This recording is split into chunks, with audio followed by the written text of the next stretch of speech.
Welcome back, my dear students. How are you all? Hope that you all are fine. I am Jatin Dani. Today we are going to start with the next topic from the chapter Structure of Atom. The name of the topic that we are discussing in the previous video, we are going to continue that topic. इससे पहले वाले video में हम जो topic discuss कर रहे थे इसी को आगे कंटिन्यू कर रहे हैं about the atomic spectrum. In that video I have told you about that whenever an electron jumps from one shell to another and when it is coming back from that shell to the ground state, जब भी वो ground state से excited में jump करेगा और excited से ground state पे आएगा, वापस आएगा, तो क्या करेगा? एनर्जी को emit करेगा. ठीक है, तो आज हम वही टॉपिक को कंटिन्यू करेंगे कि जब वो एनर्जी को emit कर रहा है तो उस एनर्जी की वेवलेंथ क्या होगी. तो अगर उस वेवलेंथ को आपने फाइंड करना है तो उसका फॉर्मूला क्या होगा. तो आज का वीडियो आपका जो है वो टोटली बेस्ड होगा प्रीवियस वीडियो के ऊपर. अगर आपने आज वाला वीडियो समझना है तो पहले आपको पिछला इससे पहले वाला वीडियो देखना पड़ेगा. अगर वो नहीं देखोगे तो आपको आज का वीडियो बिल्कुल भी समझ में नहीं आएगा. So my dear students, let's start the topic. And the formula to find the wavelength that I have told you is 1 by lambda is equal to r z square 1 by n1 square minus n2 square. यही था हमारे पास. n1 क्या था हमारे पास? एक ground state थी electron की जहां पे इलेक्ट्रॉन वापस आ रहा था.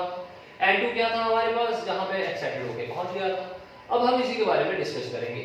r is your Rydberg constant और z क्या था आपका एटॉमिक नंबर और ये क्या हमारे पास? वेवलेंथ. तो कोई भी अगर इलेक्ट्रॉन अपने ग्राउंड स्टेट में वापस आ रहा है तो कुछ एनर्जी को एमिट करेगा और जो एनर्जी एमिट कर रहा है उस एनर्जी की क्या वेवलेंथ है उसके बारे में हम आज डिस्कस करेंगे. ठीक है, चलिए स्टार्ट करते हैं. हमारे पास जो है टॉपिक, तो यहाँ पे देखो सबसे पहले मेरे पास मान के चलो ये सबसे पहले वाला शेल है हमारे पास. This is your shell 1. Shell 1 कौन सा होता है? के शेल है हमारे पास. ठीक है, तो मैंने इसको एक लाइन से रिप्रेजेंट कर दिया जिसका n की वैल्यू कितनी है हमारे पास? 1 है. तो यहाँ पे हमारे पास है n2 है हमारे पास. ठीक है, ये कौन सा शेल था? L शेल है. इसके बाद 3 shell n is equal to 3 है हमारे पास. फिर नेक्स्ट है हमारे पास n is equal to 4 है हमारे पास यहाँ पे. ठीक है, n is equal to 4. Next हमारे पास n is equal to 5 up to so on. आगे आगे चलते चलते हम कहां तक पहुंच गए? That is n is equal to infinite. ठीक है, तो ये हमारे पास एक पूरा का पूरा मैंने क्या बना दिया यहाँ पे? एक शेल्स बना दिए. के शेल है ये हमारे पास, L शेल है, M शेल है, N शेल है. और मैंने आप लोगों को इन शेल्स की जो है एनर्जी की वैल्यू भी बताई है. कितनी थी हमारे पास? जो N शेल था इसकी वैल्यू कितनी थी हमारे पास? That is 13.6 electronvolt. ठीक है, और जो सेकंड था, सेकंड की वैल्यू कितनी थी हमारे पास? That is negative 3.4 electronvolt.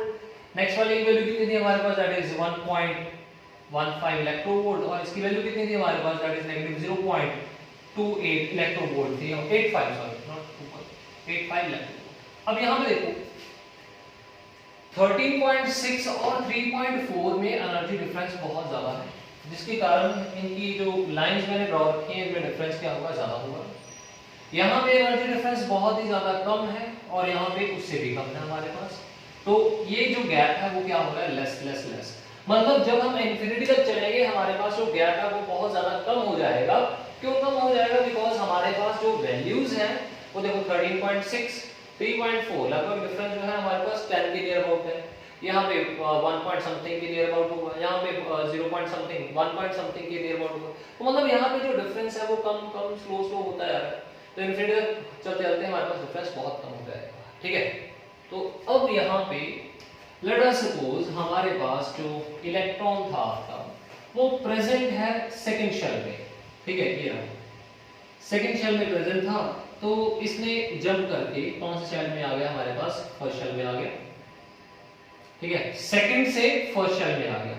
ये इसका ग्राउंड स्टेट हो गया. ये हमारे पास कौन सी स्टेट होगी? एक्साइटेड. इसको बोलते हैं डी एक्साइटिंग बोलते हैं इसको. डी एक्साइटिंग क्यों बोलेंगे? एक्साइटेड से कौन सी स्टेट में आ रहा है? Ground state. जब वो एक्साइटेड से ग्राउंड की तरफ आएगा तो डी एक्साइटिंग बोलेंगे और यहाँ पे the exciting of electron is there. तो जब डी एक्साइटिंग ऑफ इलेक्ट्रॉन हो रहा है तो इसमें से कुछ एनर्जी एमिट होगी. ठीक है, तो एनर्जी एमिट होगी तो उसकी कुछ वेवलेंथ होगी. तो उसको वेवलेंथ को फाइंड करने के लिए ये रहा हमारा फॉर्मूला. तो अब वैल्यूज जो है हम पुट कर देते हैं यहाँ पे. Let us suppose this is for the hydrogen, spectrum is for the, ये स्पेक्ट्रम है हमारे पास, ये किसके लिए? हाइड्रोजन, ये हाइड्रोजन के लिए है। स्पेक्ट्रम इसलिए बोले बिकॉज़ अभी तो मैंने आपको यहाँ पे एक इलेक्ट्रॉन ड्रॉ करके दिखाया है, आगे नेक्स्ट चलेंगे तो आपको पता लग जाएगा ये स्पेक्ट्रम कैसे है। ठीक है, हाइड्रोजन इज देयर, हाइड्रोजन के लिए Z की वैल्यू कितनी हो जाएगी? 1 हो जाएगी, 1 बाय लैम्डा। R को एज इट इज रहने दो, 1 क्या आ जाएगा? स्क्वायर हो जाएगा। यहाँ पे देखो N1 क्या है हमारे पास? ये रहा। मैंने आपको बोला था ना N2 क्या है? जहां से इलेक्ट्रॉन आ रहा है, और N1 का है क्या है? जहां पे इलेक्ट्रॉन जा रहा है। कहां से इलेक्ट्रॉन आ रहा है? सेकंड शेल से। कौन से शेल में आ रहा है? फर्स्ट शेल में। तो यहाँ पे आ जाएगा 1 बाय 1 माइनस 1 बाय 2 स्क्वायर हो जाएगा हमारे पास। 1 by lambda, let R as it is, तो यहाँ पे आ जाएगा 1 माइनस 1 बाय 4, तो 1 by lambda is equal to r 3 by 4।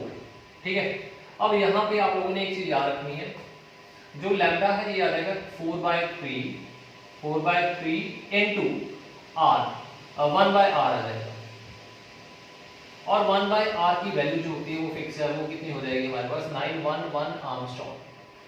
ठीक है, तो लैम्डा की वैल्यू इसमें आ जाएगी, आर्मस्ट्रॉन्ग में आ जाएगी 911 आर्मस्ट्रॉन्ग। इसको मल्टीप्लाई कर दो, कितना आ गया? 4 36 3, ये आ गया हमारे पास 1 then 2 then 1 then 4 then point, then आ जाएगा हमारे पास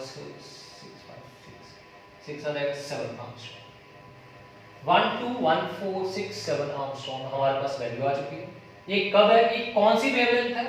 जब हमारा इलेक्ट्रॉन जो है वो जंप कर रहा है सेकंड से फर्स्ट में। ठीक है, अब क्या करेंगे? नेक्स्ट चलते हैं। लेट अस से जो इलेक्ट्रॉन है आपका थर्ड से फर्स्ट की तरफ जंप कर रहा है, ये रहा हमारे पास। ठीक है, तो यहाँ पे n कितना हो जाएगा? 3, n to 3 हो जाएगा, और n1 कितना हो जाएगा? तो 1 ही रहेगा हमारे पास, क्योंकि फर्स्ट में सारे जंप कर रहे हैं इलेक्ट्रॉन्स। तो सेम फॉर्मूला लगाओ, 1 बाय लैम्डा। ठीक है, ये हमारे पास एक काम करते हैं, चलो लिख लो यहाँ पे 1 बाय लैम्डा r इनटू 1 ही रहेगा हमारे पास, इनटू 1 बाय 1 आ जाएगा, नेगेटिव 1 बाय 3 है, 1 बाय 3 का स्क्वायर कितना आ गया? 9। 1 बाय लैम्डा ये आ जाएगा 9 8 बाय 9 इनटू r आ जाएगा, लैम्डा का स्क्वायर आ जाएगा 9 बाय 8 इनटू 1 बाय r।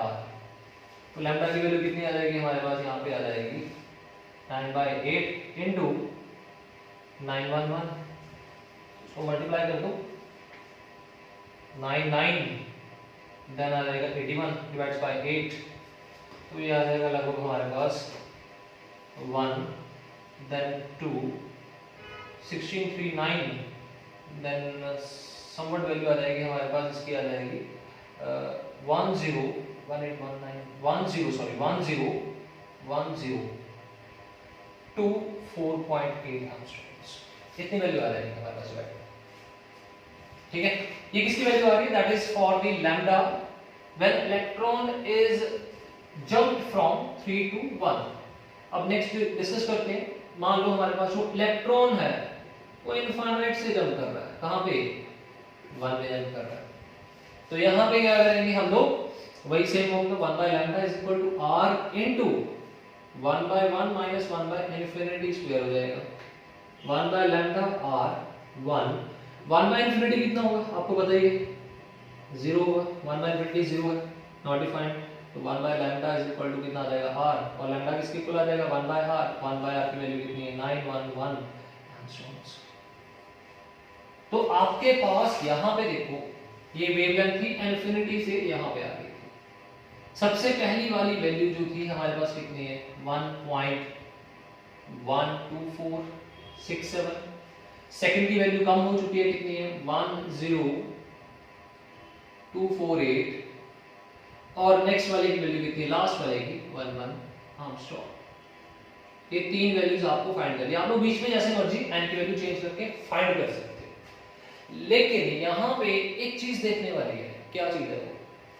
ये गैप जो है ना, ये वाला गैप सबसे कम है यहाँ पे।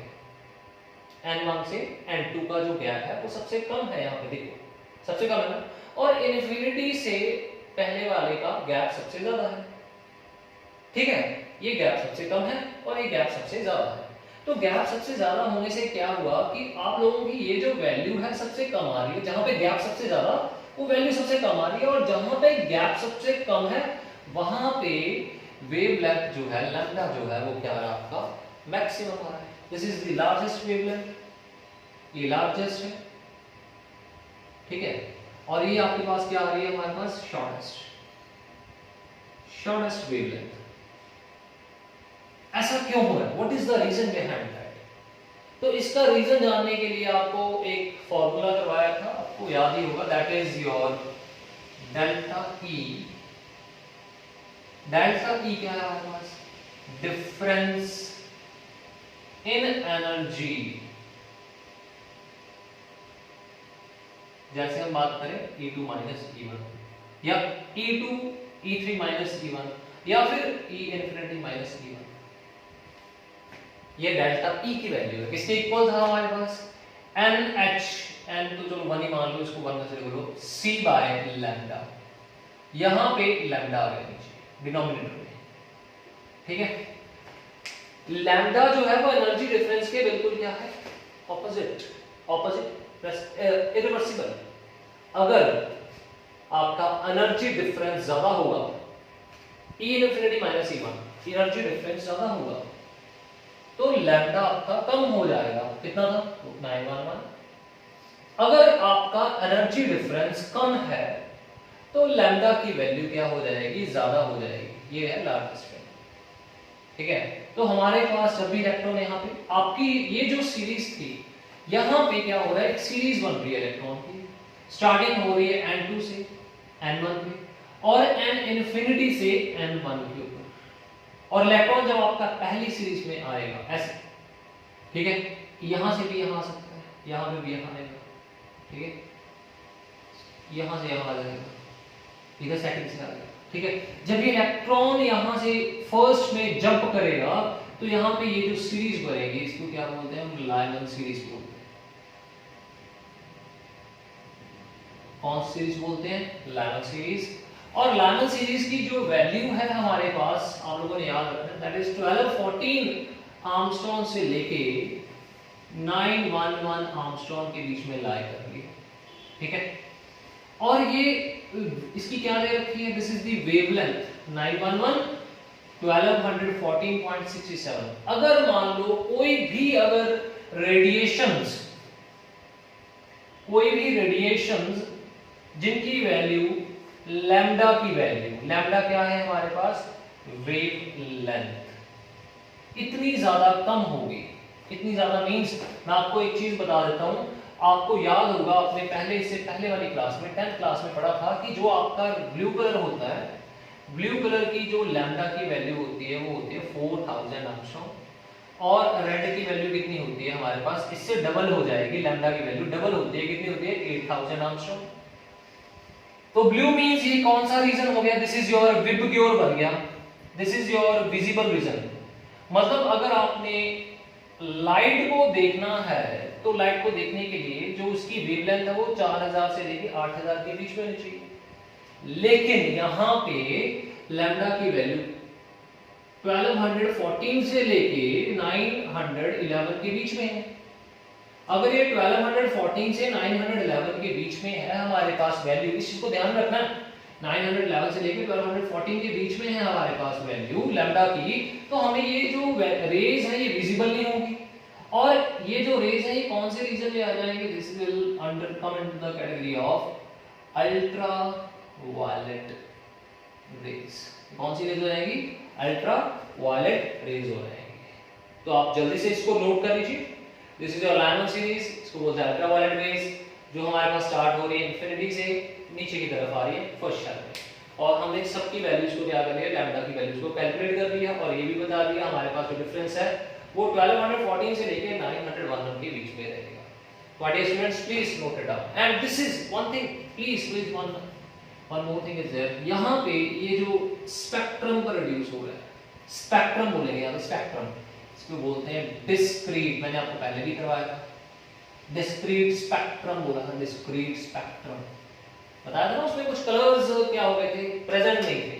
तो यहां पे भी देखिए 1214 आपके सामने है, लेकिन 1214 से लेके सेकंड की जो वैल्यू है हमारे पास कितनी आ रही है? 1024 आ रही है।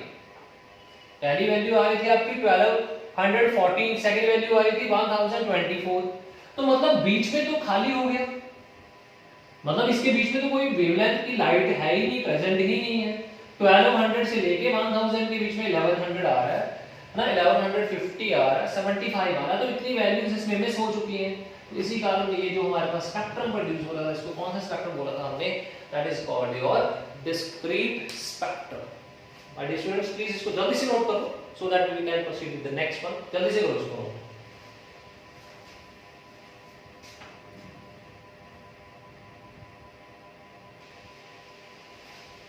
Now next one,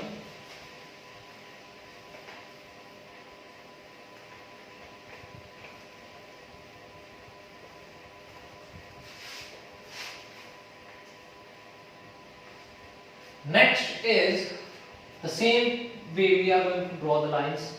ये जो है n1, इसको थोड़ा सा ऊपर ऊपर देते हैं, ये n1 है हमारे पास, ठीक है। अब तो बताने की जरूरत नहीं है कि मैंने इसको इतना बड़ा गैप ज्यादा क्यों लिया, एनर्जी डिफरेंस बताया था इससे पहले वाले डायग्राम में मैंने आपको, n3 n4 n5 so on चलते चलते कहां पहुंचोगे n इनफाइनाइट। अब सेकंड सीरीज हमारे पास जो है, इसमें क्या होगा, पहले वाले में क्या था, हमारे पास जो इलेक्ट्रॉन था वो फर्स्ट में आ रहा था, कौन से शेल में आ रहा था, k शेल में। अब हमारे पास जो इलेक्ट्रॉन है वो L में भी जा सकता है। लेट अस सपोज इलेक्ट्रॉन यहाँ पे था, तो वो कौन से शेल में चला गया, इसमें चला गया, मतलब N3 से डीएक्साइट होके 2 में चला गया। यहाँ पे बोलेंगे डीएक्साइटेड from N2 to N3 to N2। तो जब ये डीएक्साइट होगा तो कुछ रेडिएशन एमिट करेगा, और ये कुछ जो रेडिएशंस आ रहे हैं इसकी वेवलेंथ भी होगी। इसकी वेवलेंथ को फाइंड करने का फॉर्मूला RZ² 1/n1। n1 क्या हो जाएगा इसके लिए बेटा, यहाँ पे देखो, यहाँ पे ये इधर आ रहा है, 2 में जंप कर रहा है, तो यहाँ पे आ जाएगा 2² माइनस 3 से आ रहा है 3² हो जाएगा, ठीक है। हाइड्रोजन के लिए हमारे पास this is for the hydrogen, तो यहाँ पे z क्या हो जाएगा, 1 हो जाएगा, 1 बाय लैम्डा 1/4 माइनस 1/9। तो यहाँ पे देखो ये आ जाएगा 1 बाय लैम्डा r 36, देन 3 9 5/36 आ जाएगा हमारे पास, ठीक है। तो यहाँ पे इसको सॉल्व करने के बाद आ जाएगा हमारे पास lambda is equal to 36/5 into 911। तो इसको सॉल्व करेंगे, हमारे पास जो है लगभग आंसर कितना आ जाएगा, 6559.2 एंगस्ट्रॉम। कितनी वैल्यू आ रही है, 6559.2 एंगस्ट्रॉम वैल्यू आ रही है, ठीक है।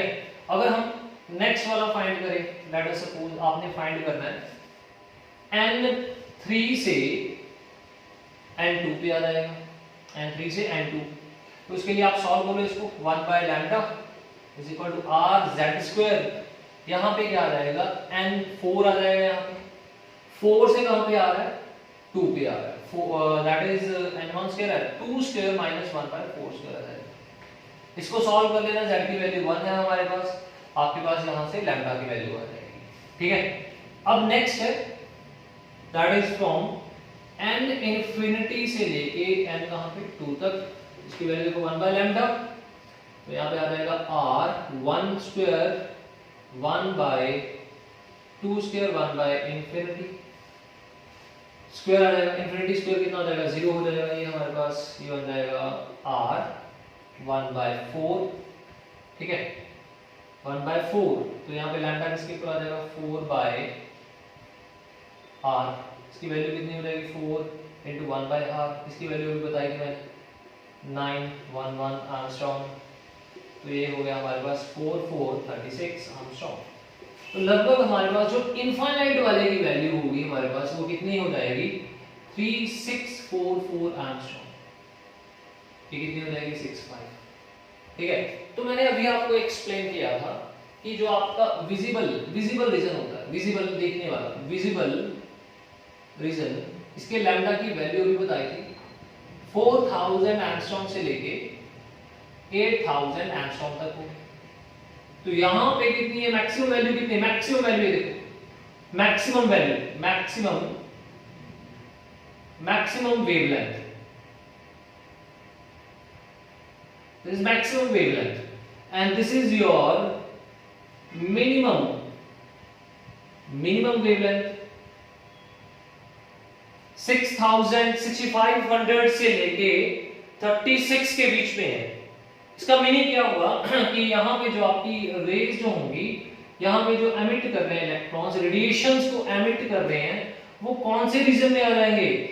They will come into the category of visible region and this series is called Balmer series। इसको क्या बोला था हमने? बाल्मर सीरीज बोल दिया। पहले वाली कौन सी थी? इससे पहले वाली Lyman series, this is your Balmer series. तो इसको जल्दी से नोट करो, after that we will go towards the next series. इसको जल्दी से नोट करो।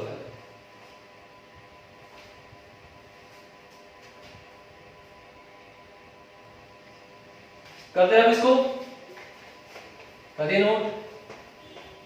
नाउ सी द नेक्स्ट, इसी को स्पेक्ट्रम को आगे देखो आप लोग। तो मैं इसको फर्दर ड्रॉ कर देता हूं यहां पे। Let us suppose this n is equal to 1, पहले का एनर्जी डिफरेंस ज्यादा होगा, n इज इक्वल टू 2 आ जाएगा। नेक्स्ट हमारे पास 3 आ जाएगा। नेक्स्ट कितना आ गया हमारे पास? 4, थोड़ा नजदीक हो जाएगा, एनर्जी डिफरेंस कम हो रहा है। देन आ जाएगा 5,